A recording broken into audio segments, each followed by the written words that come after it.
শুভ সকাল সবাইকে, আমার তরফ থেকে সবাইকে শুভ সকাল। তো তোমরা সবাই কেমন আছো? আশা করি খুবই ভালো আছো। তো আমাদের সকালটা কি ডিউটি দিয়ে শুরু হয় সেটাই তোমাদেরকে বলবো আজ। তো আমি প্রায় ভোর 4টের দিকে উঠে পড়েছি। উঠে রান্নাবান্না করার পর, বাসি কাজ সারার পর আমার বর চলে গেছে ডিউটিতে, মানে খাবার দাবার নিয়ে গেছে আর খেয়ে গেছে। তো বর যাওয়ার পর আমার সব বাসি কাজ সারার পর তো আমার আরেকটা ডিউটি শুরু হয়, যে আমার মেয়ে ঘুম থেকে ওঠার পর মেয়েকে নিয়ে আবার মানে ডিউটি।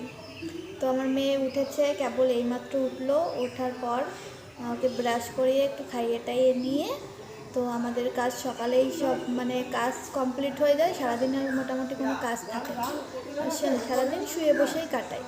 তো আমার জীবনের কিছু কথা তোমাদের সঙ্গে শেয়ার করলাম, ভালো লাগলে একটা লাইক করে দিও।